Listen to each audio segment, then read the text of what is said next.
Okay. All yes. right. So, hello. I think it's wonderful to have you here with us, Dr. Raqib Chowdhury, all the way from the Faculty of Education, Monash University, Melbourne, Australia. How are you doing? I'm doing very fine, and I'm very excited to be here, Professor Phan. It's a great privilege and particularly special because it's my first time in Brunei and at the university as well. Yes, I mean, we've been friends for 20 years Oh now, my God. so it feels Yes. strange to refer to each other with titles like doctor and professor, right?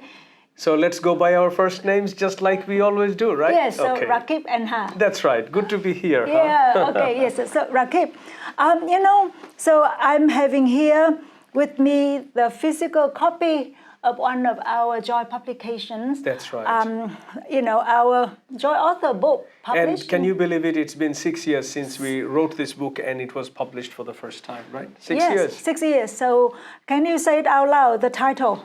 So the title is Desiring TESOL and International Education, and there is a subtitle, Market Abuse and Exploitation. The book came out in 2014 from Multilingual Matters in the New Perspectives on Language and Education series. Yeah. And the cover shows a cup of coffee and then some of the themes etched on a wooden surface of a table, which is an idea that we developed, right, at the time? Yes, Yes. yes. And actually in this book, we have talked a lot, we have discussed Foucault's idea a lot. And just now in one of your seminars given at the university here, hosted by the International and Comparative Education Research Group, you did mention about our love and hate relationship with some of Foucault's ideas. Would you want to elaborate on that particular comment? Yes. That's right. So I think some of the common areas of interest that we have is international education and international students. So in my case, and something that we used in the book was how power structure and agency and empowerment operate and counter-oppose each other. So for example, in terms of the notion of free choices that students are thought to exercise when they choose a university, the question is how free are they really? Or are they being played by discourses in different ways that make them take certain decisions and choose certain universities. So Foucault explains this through the power structure and agency and the network of governance. And that is why that can be a useful framework to understand how power works. But on the other hand, students and individuals always have their own sense of agency and they have a degree of freedom in making their choices, which we've also discussed in our book.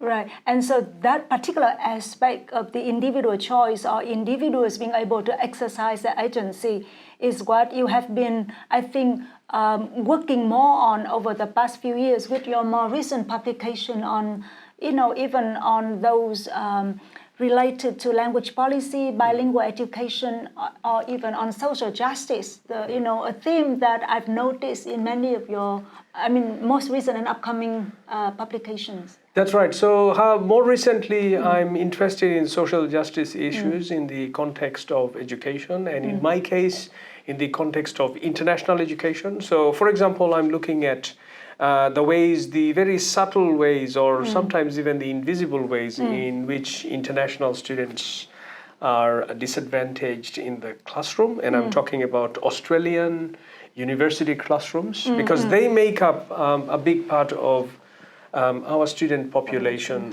especially in subjects like TESOL. Sometimes you can have every single student in a classroom coming from outside Australia. So what are the equity issues here? In what ways can we differentiate our instruction so that we make sure that the quiet student sitting at the back of the room is not disadvantaged?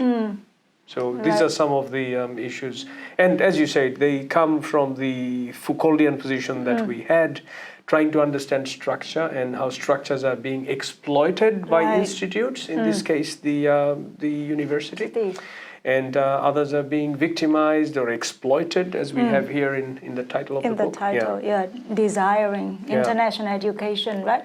And also one concept that I am fascinated still, from your work is, and of course our joint work here is the concept of the hypothesis of the market. Do you want to, maybe you can still recall that discussion? Of course, yes. It's been a few years, but I don't think things have actually changed in that sense. We talked about the apotheosis of the market, where the market is God and the market has the deciding power to decide. Back then, my work wasn't so much with neoliberal ideologies. Now it is, it is a continuity of the same discourses. So the apotheosis of the market is now more conspicuously felt through the neoliberal forces. And that could be the money that is invested by governments and the money that they hope to get as an income from the private sector and the public sector education system. And because of that, the whole process of standardization and tick boxes, teacher training, and all of those practices through which success or failure, these things are measured. They all come from that neoliberal agenda where market or the money, the logic or the profit motive is of paramount importance, and that decides everything. Right, yes. So in the midst of all those happenings, have you also noticed new scholarship coming out that counter, or at least that makes some effort to look at alternative conceptualization and practices of international education? Yes, I think I can say that, and that is very heartening, and I'm very optimistic that more will happen. So, for example, I was at two conferences last year, both of them in Indonesia, and they had one theme in common, which was the use of local epistemologies in trying to understand educational contexts, in trying to optimize pedagogies, in trying to differentiate assessment tasks, things like that. So, in other words, instead of relying on Western philosophies and values and theoretical frameworks, can we actually look at what we already have here traditionally and use these values to kind of inform our teaching and learning processes? So I guess, that's one way in which we can say that recent research is looking at how to counter this through practitioners and through students together. And in one of your seminars today, you mentioned the increasing practice of action research, right, among teachers and teacher educators in many, I think in the context of Bangladesh. Maybe is it something related to what the point you made earlier? It is related because I think, like in many other countries, the traditional view is research is the domain of university academics rather than school teachers. Right. And therefore, school teachers think that all they need to do is teach, and that research can be done by university lecturers. And action research is a way to show them that there is not only need for research, but there is a kind of research that they are completely equipped to do, and they are knowledgeable about, and they are actually better at doing that kind of classroom-based research better than their university counterparts, lecturers.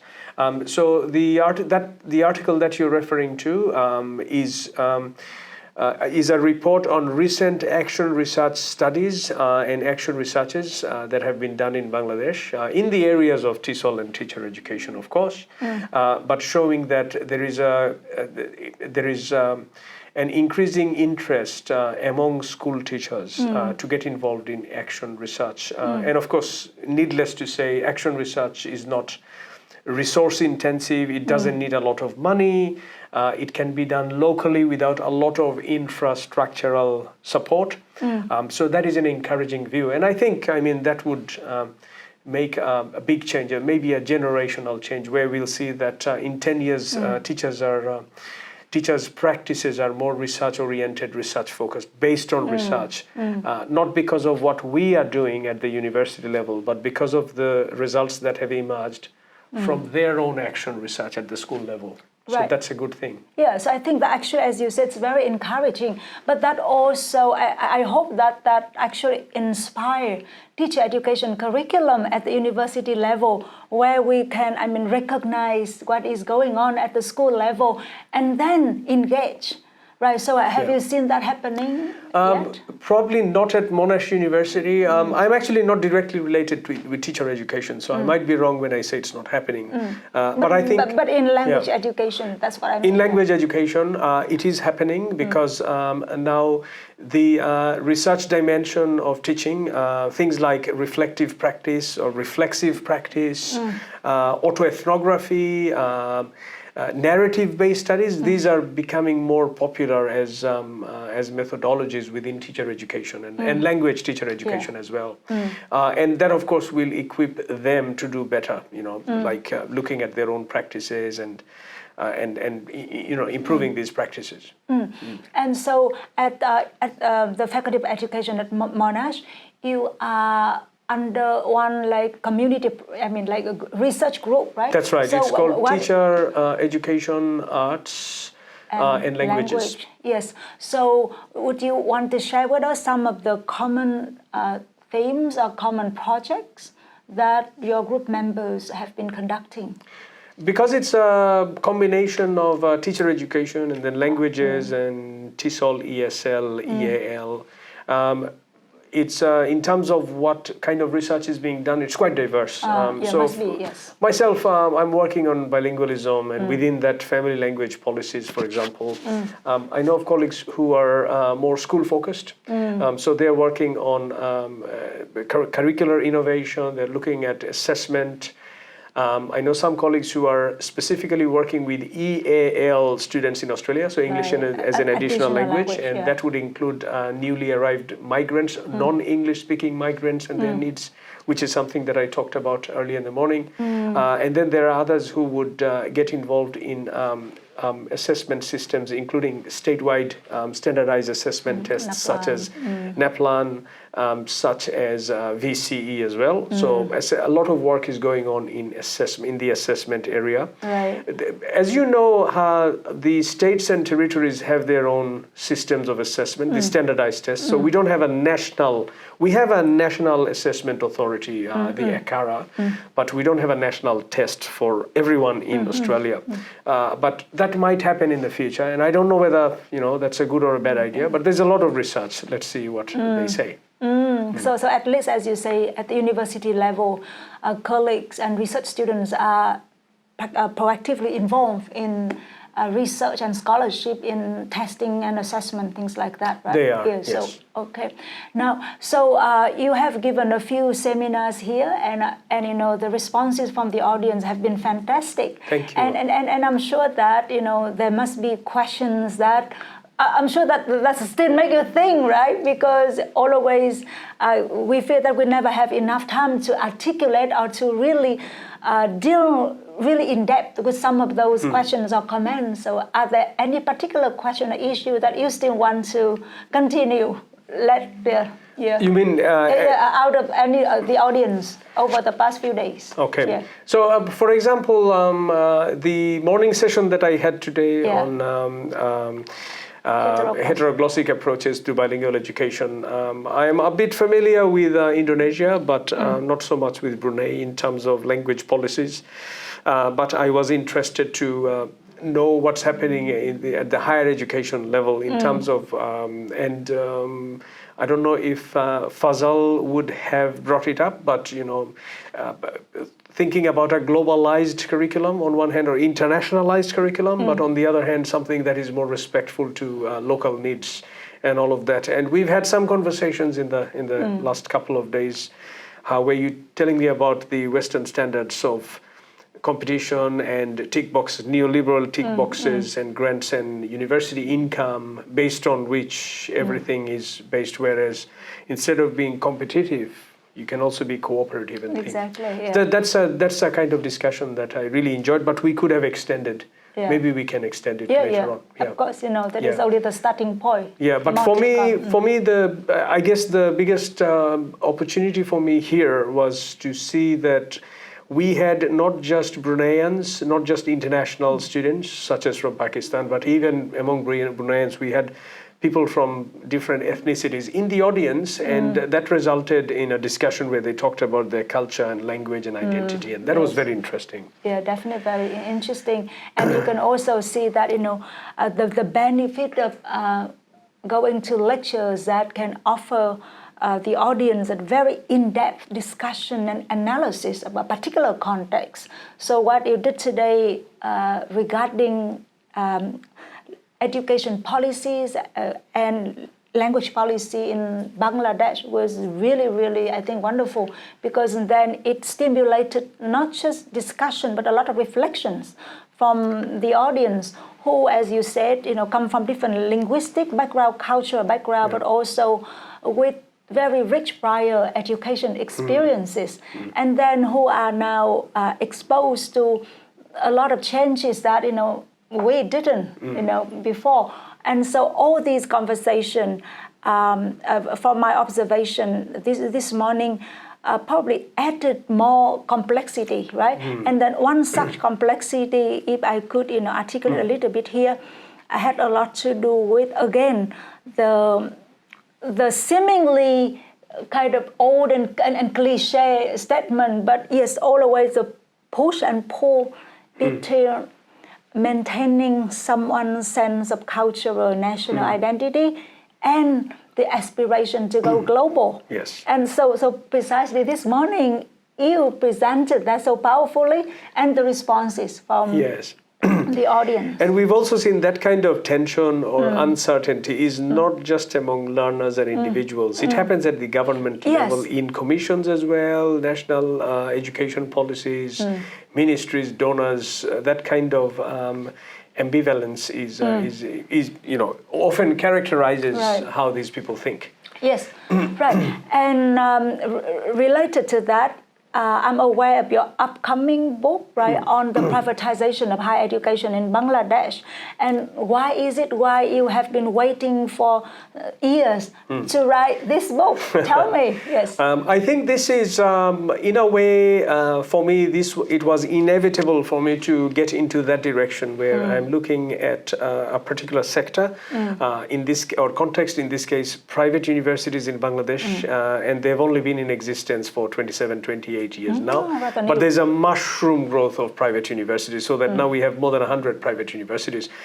So I thought it was a natural trajectory for me to move into this space, having written on the commercial side of international education, the commercialization of international education, to move into what's happening in the private sector, how the government is exploiting them as much as, so the theme of exploitation is still there, as much as how the universities themselves are exploiting students through the fee structure and what they're getting in return, giving them that illusion of quality. So we have the question of quality on one hand, but we also have the question of the true intention of higher education. They see it as a public good, private good, that debate there, all the neoliberal forces and how they are shaping what higher education is for, how it is understood, and how that is feeding into the discourses that in turn would justify what the governments are doing, that in turn would justify what the universities are doing. And therefore, on the surface, it's all normalized, everyone's accepting it. But as we know, there's a lot of politics going on behind that. So that's why I thought I would write about this in my next book. Yes, and then it's going to be published this year, right, by Routledge? By Routledge, that's right, yes. Yeah. So, so you talk about the commodification, of course, involving in the private sector, higher education sector in Bangladesh. But do you also see a lot of similarities between what is happening in the private sector in Bangladesh and other higher education contexts? Yes, it's similar in many ways. It's also different, but it's not in Australia. We only have, I think, 2 private universities in Australia. So it's not it's government regulated. It's all publicly funded, it's a different fee structure. But we have a chapter in this book where we will make comparative studies with the private sector higher education in other countries, including in India. And from our research so far, it looks like there are a lot of similarities, but there are also dissimilarities. And the dissimilarities often originate in the histories. And I was talking about our history of the independence war and the language movement of 1952, all of these things.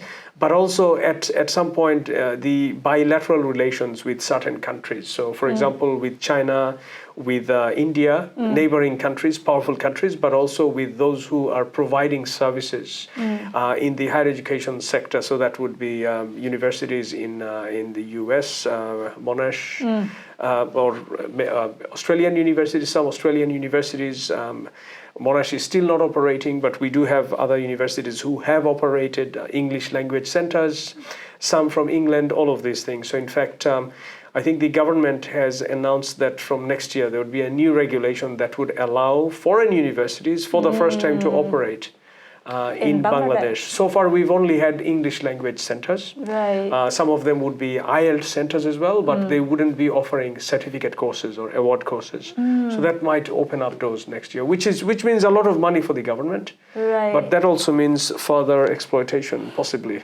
Right. Yeah. Will be interesting. Let's wait and see what happens. Let's wait and see. So that's why let's plan a trip to Bangladesh at the end of the year. That would be nice, huh? Just to pick up the new wave of change. Right? Yes, yes. Okay. But I think one thing we have to say is that our long intellectual friendship and collaboration and writing has made us realize that in the end, you and I, we continue to be optimistic and we continue to keep faith in the new generation and believe that better days are coming. Yes. So despite our skepticism, despite our critical analysis, right? we always think something good is there, and that would keep on happening.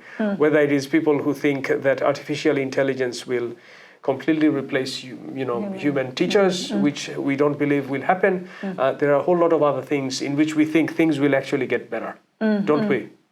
Yes, I think so. That is why even in writing this book, I remember so many conversations that we had in which we were, I think, very kind of unhappy about how international students had been treated or exploited by different institutions and by brokers, right? Yeah. So remember yesterday we mentioned brokers again, and then I asked you, so have you continued any research regarding brokers or agents in international education? Right. Perhaps that's going to be something in Bangladesh that once they allow international universities to operate. That's right. Yeah, I don't know. Maybe different forms of brokers. There is see what happens when the dust settles and you have already written on something and some time has passed back. You would actually see a lot of things that you wouldn't be seeing at that moment. So one of these things that I realized about agents is that they actually play a very important role. If you forget or if you leave aside the commercial side of it, they're actually helping students reach their dreams, all of that. Something that we of course acknowledged in this book, but it's something that I'm understanding in a better way. And one of the things for them would be to match students to the correct universities in exchange for money. But I think it is also a question of moral responsibility and ethics. And I think it would be wrong to generalize and say that the brokers and education agents are devoid of moral values or any ethical sense of what to do. Sometimes it's part of the job to match students with what they need and what they want. But we know that what they need may not come from independent choice. It might be that they were given it was orchestrated and they were probably given indicators so that they believe they need something, whereas they actually they don't need it. So there's a difference between needing something and wanting something, which is just to use a metaphor, sometimes people go to the shopping center and buy things that they want, but they don't need. In terms of choosing a university, maybe that happens as well. Yes, yes. Yeah. No, I must say that recently there has been new scholarship on the role of brokers in international education. Then, as you said, the ethical and moral consideration outside of brokering has been brought into discussion.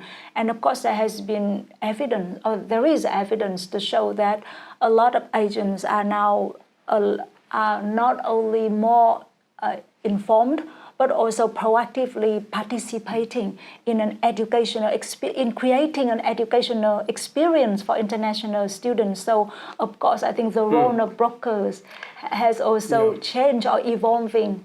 Yeah. I think that's true. Incidentally, 3 weeks ago, I was in Saudi Arabia offering a professional certificate course to a group of academic counselors, and their job precisely was to prepare students apply for international education. And in the conversation, they told us that they learn about ethics and they learn about rights and they learn about responsibilities and a whole lot of other things that I didn't know until I was teaching them. So there is that side to it as well. Not to mention that there is also a human side to it where failure to get enrollment or having been kicked out by a university, an international student will the blame has to be taken by the agent, and that blame can also come from the student's parent as well. So there is a very serious human side to it as well that we need to consider. Right, so definitely I think maybe it's time to continue that underexplored aspect of brokering that we already started here. Yes. But now there are other sides to it or new developments that invite, I don't know, new scholarship. That would be a great idea. Huh? Yes, maybe. Okay. Yes. And also now back to your seminars and also one of your guest lecture to my students, right? So we discuss so much about criticality. Let's put aside critical thinking, but criticality, and in the context of English academic writing, right? And so now that a few days has passed, and if you have a message or two messages that you want to speak out loud, say out loud here, what would they be? Okay. Yeah. So the presentation was about criticality in social sciences, which I said is different from criticality in natural sciences.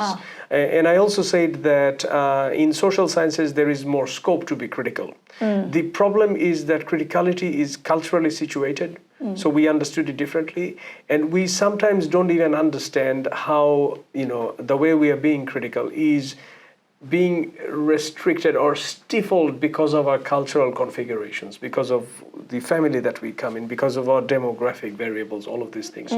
So if you're asking for advice, I would say, it's about striking a balance between being individual, just like Arianto in your journal article that the students also read as a recommended reading, to strike a balance between empowerment, independence, individuality, and on the other hand, conformity. So in other words, Arianto went through a phase where he rejected everything to the point of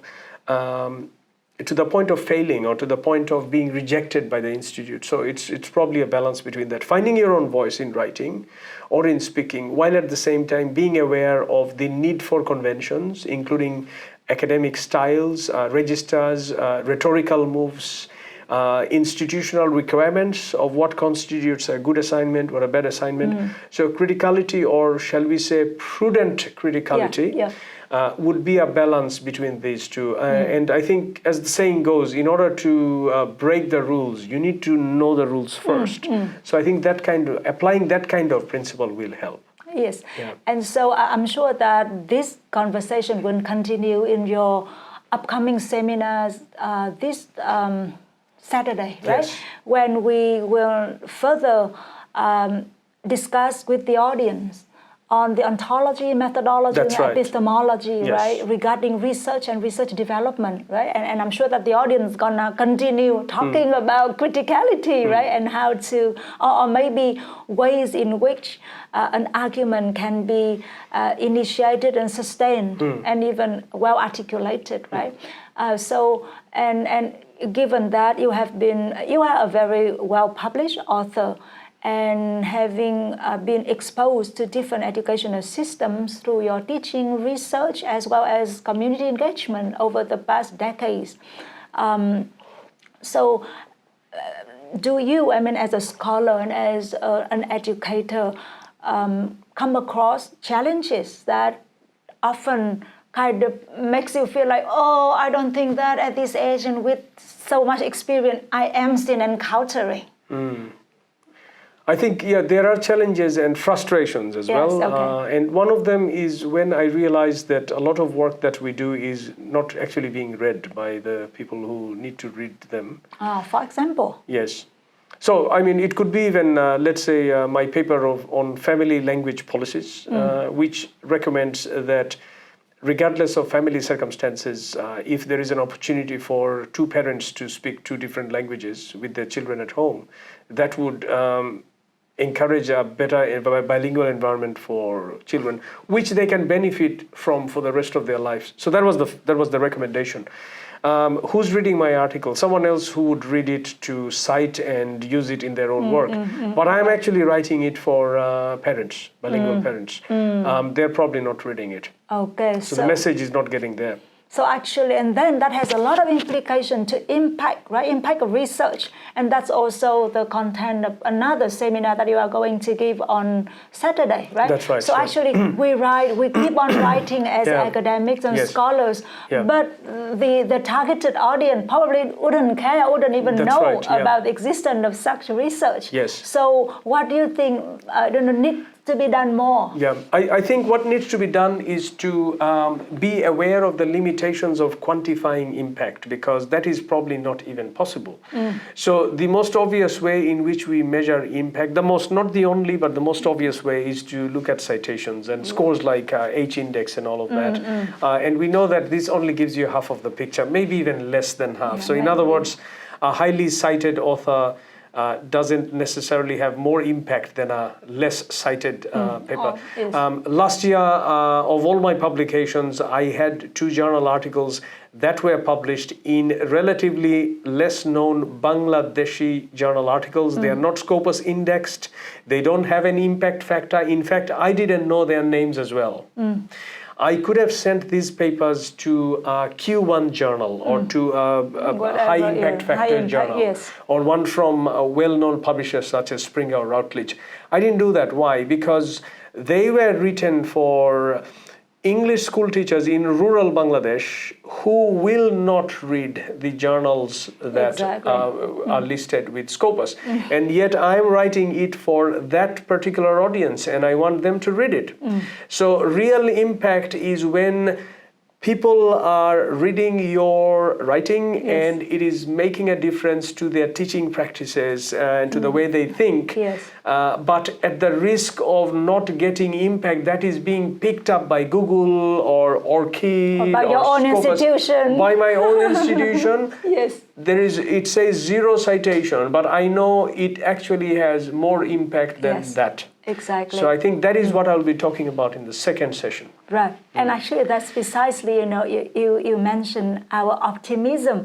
Yes, and positivity, yes. So that sense of, knowing where your work is or what audience our work speaks to, I think is, I don't know, it's probably precisely why we remain very optimistic and positive about research and about engagement and also about interaction, whole range of interaction with different communities around us. And that is why we always feel energetic about this. Right, yes. I think that's wonderful, and I think I'm sure that you and I can continue talking for hours and hours on end, right? For the past 20 years, it never stopped. Yes, that's right. Yes, so probably... Let the conversation continue. Yes. So thank you, Liam, for helping film our interview. Yes. Thank you, Liam. Thank you. I'm sure that let's continue. All right. Yes, good.